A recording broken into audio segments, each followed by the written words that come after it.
Chapter 10. The day passed much as the day before had done. Mrs. Hurst and Miss Bingley had spent some hours of the morning with the invalid, who continued, though slowly, to mend, and in the evening Elizabeth joined their party in the drawing-room. The loo table, however, did not appear. Mr. Darcy was writing, and Miss Bingley, seated near him, was watching the progress of his letter and repeatedly calling off his attention by messages to his sister. Mr. Hurst and Mr. Bingley were at piquet, and Mrs. Hurst was observing their game. Elizabeth took up some needlework, and was sufficiently amused in attending to what passed between Darcy and his companion.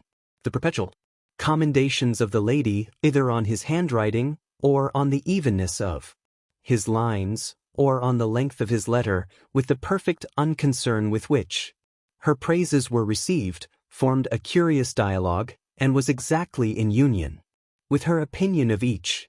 How delighted Miss Darcy will be to receive such a letter. He made no answer. You write uncommonly fast. You are mistaken.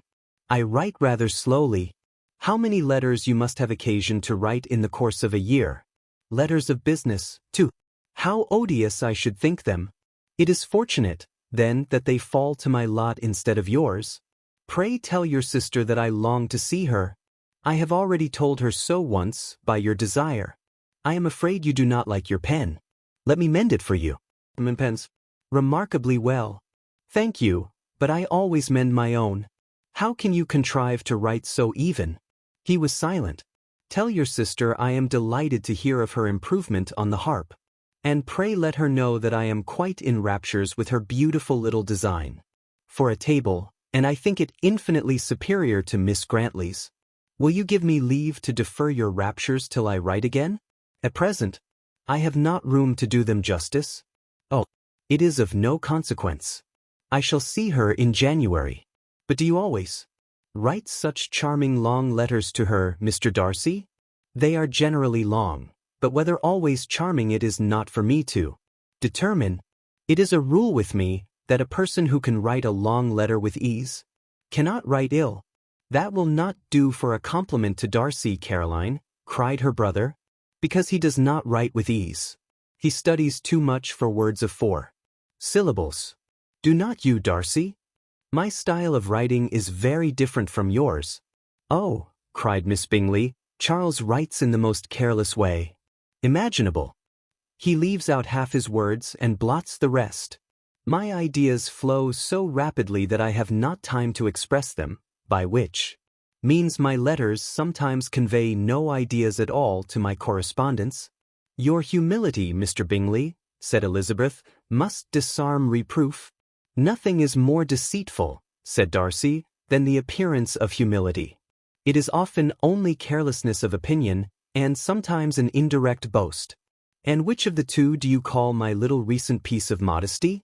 The indirect boast, for you are really proud of your defects in writing, because you consider them as proceeding from a rapidity of thought and carelessness of execution, which, if not estimable, you think at least highly interesting. The power of doing anything with quickness is always prized, much by the possessor, and often without any attention to the imperfection of the performance. When you told Mrs. Bennet this morning that if you ever resolved upon quitting Netherfield you should be gone in 5 minutes, you meant it to be a sort of panegyric, of compliment to yourself, and yet what is there so very laudable in a precipitance which must leave very necessary business undone, and can be of no real advantage to yourself or anyone else? Nay, cried Bingley, this is too much to remember at night all the foolish things that were said in the morning. And yet, upon my honor, believe what I said of myself to be true, and I believe it at this moment.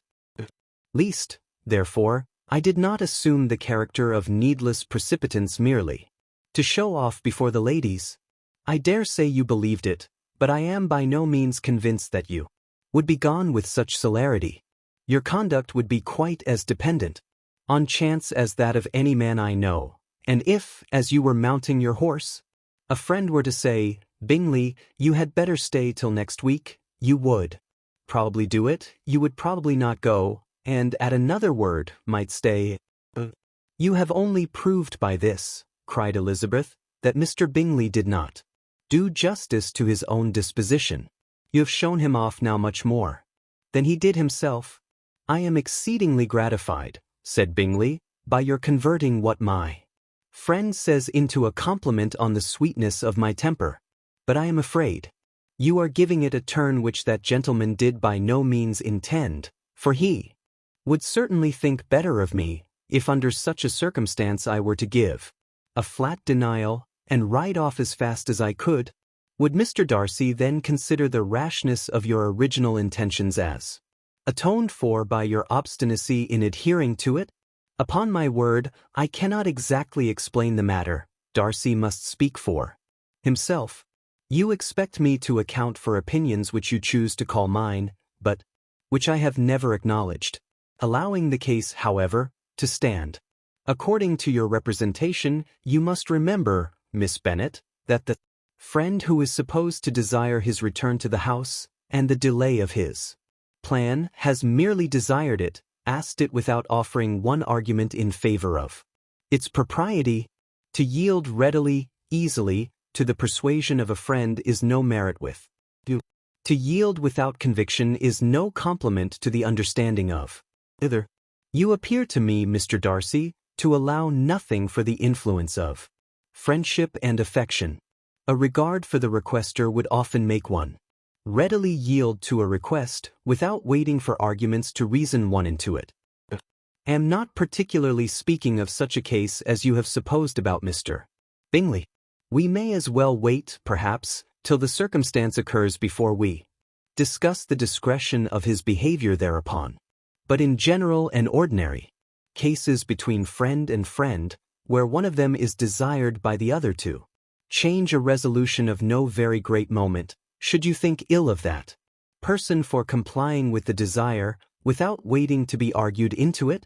Will it not be advisable, before we proceed on this subject, to arrange with rather more precision the degree of importance which is to appertain to this request, as well as the degree of intimacy subsisting between the parties?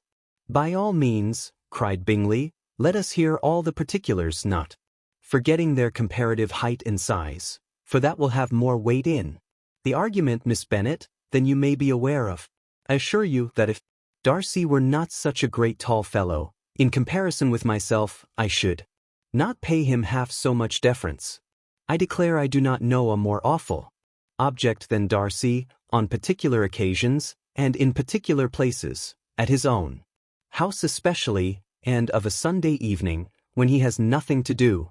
Mr. Darcy smiled, but Elizabeth thought she could perceive that he was rather offended, and therefore checked her laugh.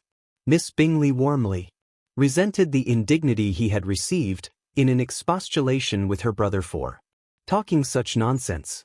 I see your design, Bingley, said his friend. You dislike an argument, and want to silence this. Perhaps I do. Arguments are too much like disputes. If you and Miss Bennet will defer yours till I am out of the room, I shall be very thankful, and then you may say whatever you like of me. What you ask, said Elizabeth, is no sacrifice on my side, and Mr. Darcy had much better finish his letter.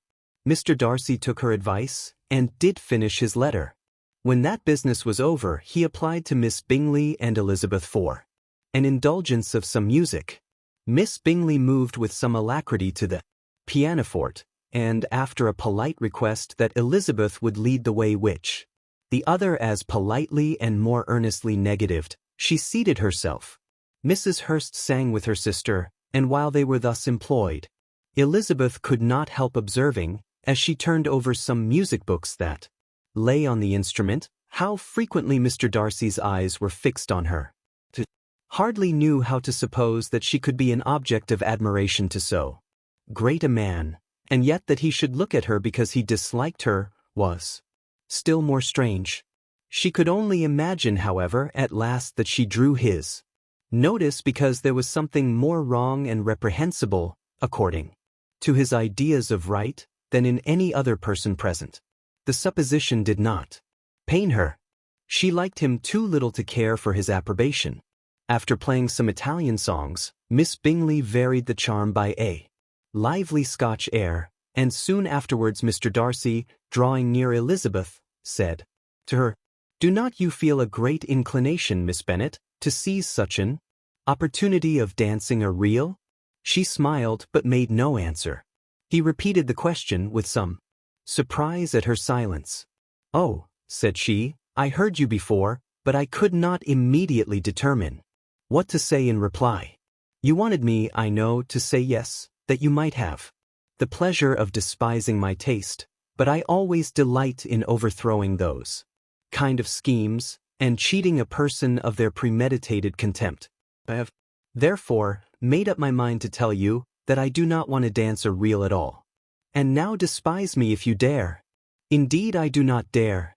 Elizabeth, having rather expected to affront him, was amazed at his gallantry, but there was a mixture of sweetness and archness in her manner, which made it difficult for her to affront anybody, and Darcy had never been so bewitched by any woman as he was by her. He really believed that were it not for the inferiority of her connections, he should be in some danger. Miss Bingley saw or suspected enough to be jealous, and her great anxiety for the recovery of her dear friend Jane received some assistance from her desire of getting rid of Elizabeth. She often tried to provoke Darcy into disliking her guest by talking of their supposed marriage, and planning his happiness in such an alliance. "I hope," said she, as they were walking together in the shrubbery the next day, "you will give your mother-in-law a few hints, when this desirable event takes place, as to the advantage of holding her tongue, and if you can compass it, do cure the younger girls of running after officers. And if I may mention so delicate a subject, endeavor to check that little something bordering on conceit and impertinence which your lady possesses. Have you anything else to propose for my domestic felicity? Oh, do let the portraits of your uncle and Aunt Phillips be placed in the gallery at Pemberley. Put them next to your great-uncle the judge. They're in the same profession, you know, only in different lines.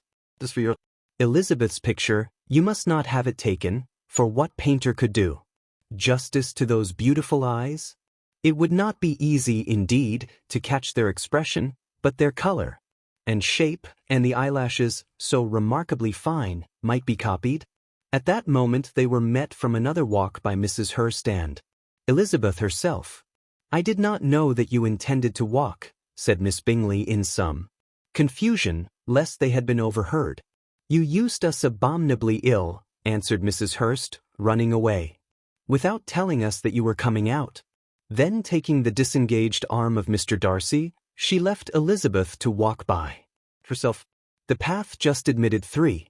Mr. Darcy felt their rudeness and immediately said, "This walk is not wide enough for our party. We had better go into the avenue." But Elizabeth, who had not the least inclination to remain with them, laughingly answered, "No, no, stay where you are. You are charmingly grouped and appear to uncommon advantage. The picturesque would be spoilt by admitting a fourth. Goodbye." She then ran gaily off, rejoicing as she rambled about, in the hope of being at home again in a day or two.